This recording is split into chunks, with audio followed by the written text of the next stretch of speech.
work in hematologic department in hospital in Israel. But what I want to say about him is something different because he's coming from a different background. He's a patient, in fact, that survived 4 attacks of lymphoma and is after 10 years of allogenic bone marrow transplantation. And his other activity is in the LCE, he's in the board of the Fruit of Light, and he's the founder of, he's the COE of the Ruth Robert Foundation. So, thank you very much. And we apologize for the mix-up, me and Professor Alice. I'm very happy to be here, so thank you. I'm going to speak now, and I'm going to speak very quickly about the patient journey from diagnostic till progression, and I'm going to elaborate about before and after progression. And I must say, as Robbie mentioned before, I worked for 4 years in the hematology department in Israel, and I met a lot of patients in the hematology department before, after a transplant, in a lot of different phases. And I think that one of the sentences I heard the most from patients that relapsed or were in progression, that what they say that when they were diagnosed, it was okay. I mean, they coped and they could handle it, but once they relapsed or went to progression, then it was too much for them. And I want to elaborate about that. So if I'll begin, it's working? Okay. So there is a sentence in Hebrew that for kind of shock, it's that the floor is being dropped under our feet. It's like sky is falling in English, and I think this is one of the most how patients describe being diagnosed with cancer.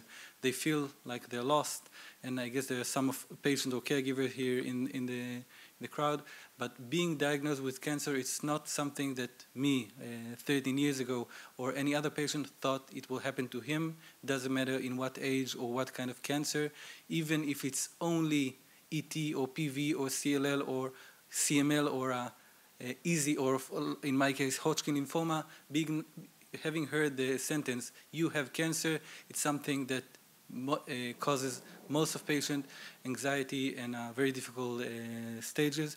To begin with, the first week or 2 weeks, it's mainly when the patient are trying to understand what they're going through. It's mainly the time that the patient are telling the friends and family, but it's also a mechanism to understand or to realize that you actually have cancer.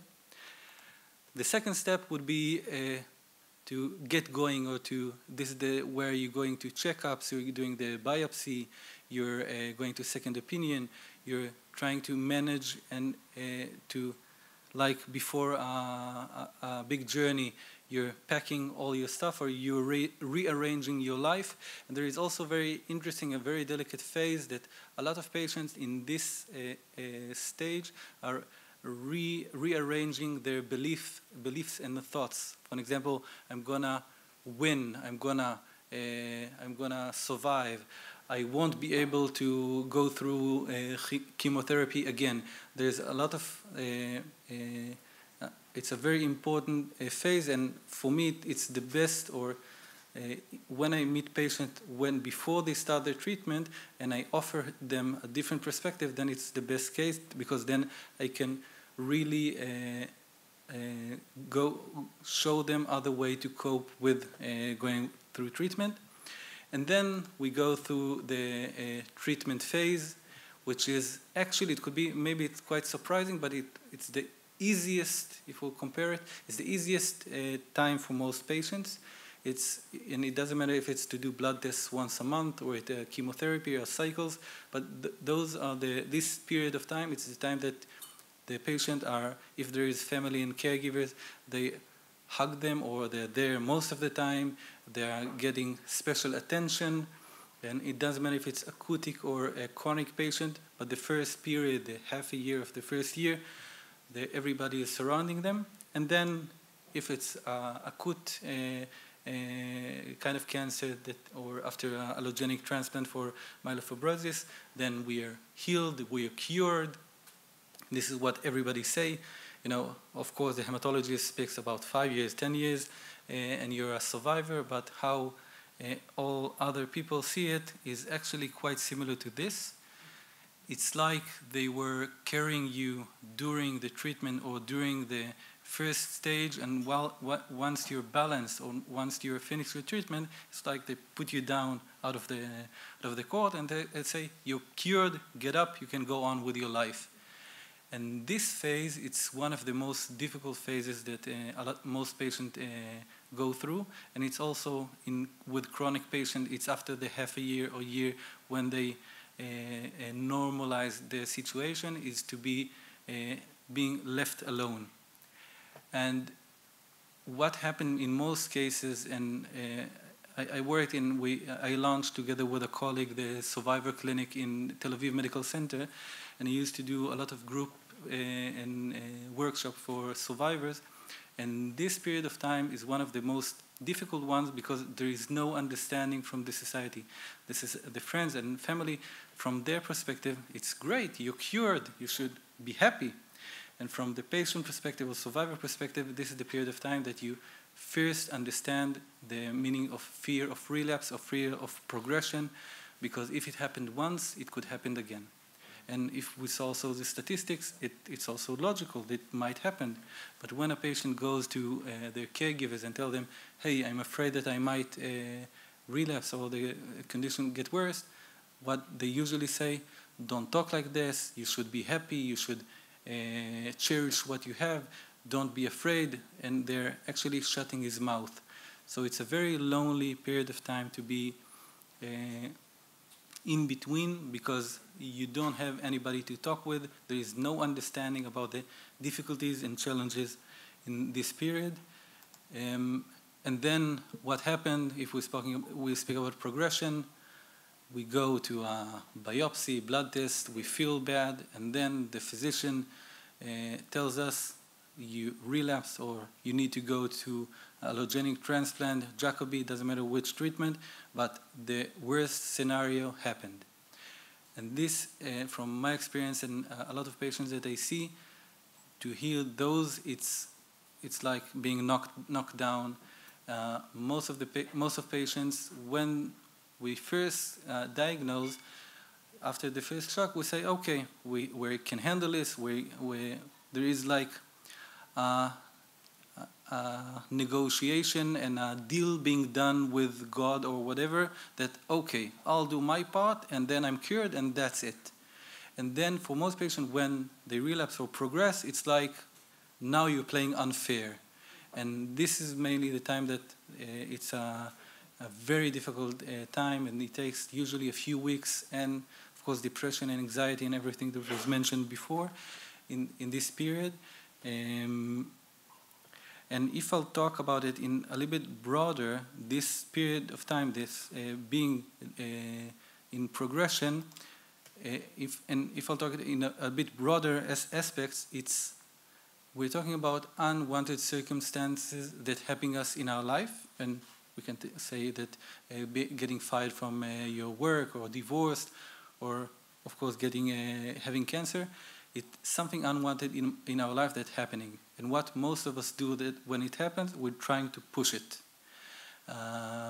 And when we try to push something unwanted in our life, we're spending a lot of energy in order to push it away. In some cases, it's possible. Like if we get divorced, then, well, it depends if we have kids or not. But we have some cases in our lives that it is possible to make it go away. But in some cases, for an example, progression or having cancer, it won't help us or won't serve us to resist it.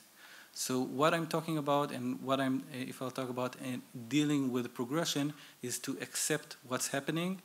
And this is especially when a patient tells me to accept, you mean to give up? You mean not to do anything? I'm not saying to give up. I'm saying the other way around. I'm talking to accept is not about being passive. To accept something unwanted in my life that occurred, is actually to take responsibility for what's going on in my life, because instead of investing a lot of energy in being angry or pushing or trying to deny what's going on, is to say, this is what's happening in my life, and I'm taking responsibility for it.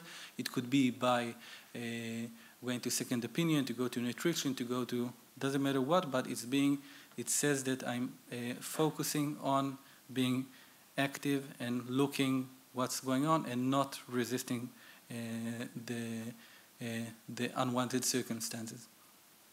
And I want to give I'd like to give an example. I have 2 years ago, I had a patient, a myelofibrosis patient, that came to my clinic.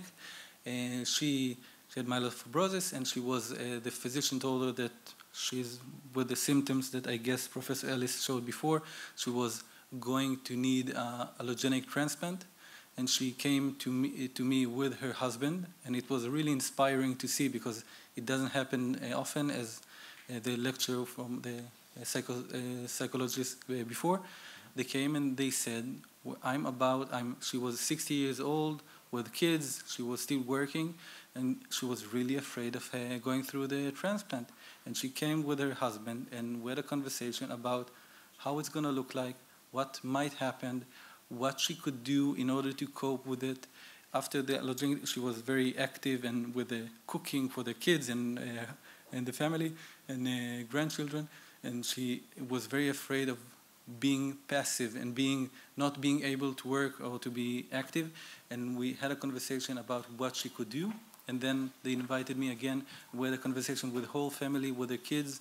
And it was really amazing to see how you could, even with progression, and even if when going through allogeneic transplant, which is the scariest scariest procedure you can go through in the hematology area, even though going through this, you could handle it in a let's say responsible way with the family, combining them and giving them space. Of course, there were some tears, but they spoke. We had a family conversation. It was beautiful. It was very inspiring, and it's an example that I give a lot. And I want to finish. Before I finish, I'd like to give a tool that I'm giving often to patients, and with a tool to use for anxiety that I found very helpful, and I give it a lot in groups. Because if we speak about being afraid, and if I'll minimize it, I'll talk about anxiety is to a fear of something that might happen. For example, like progression or GVHD, if we talk about allogeneic transplant, or the treatment won't work. So we're speaking about something that I hope will not happen in the future. And if it's actually a thought that we emphasize and we take and we elaborate it. And what happened to most of us, we not really understand, we don't really see what's going on there. Handling fear or handling anxiety, it's one of the areas that not being spoken about.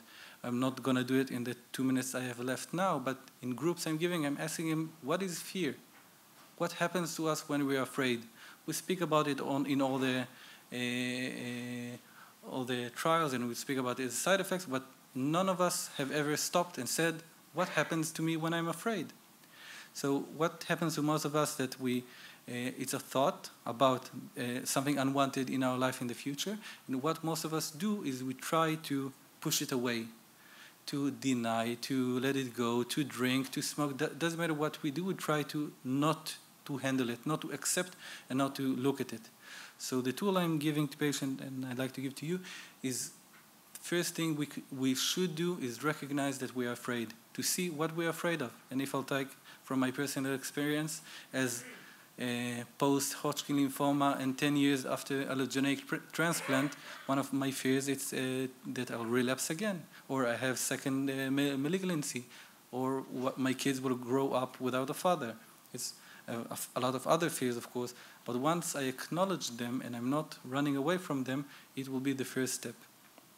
The second would be to see this fear or see this thought and seeing it how it like a balloon flies up to the sky. I'm not resisting to it. I see this thought, I see this fear, I'm letting it go and fly up to the sky.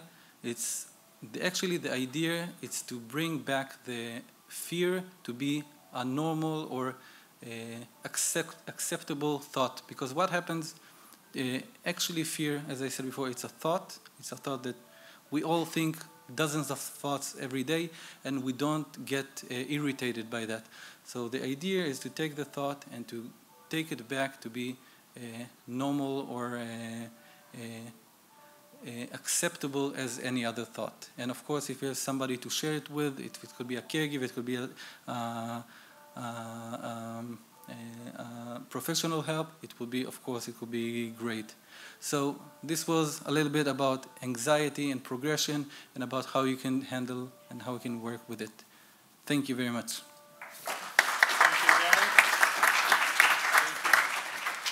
And please join us. And it's a pleasure to introduce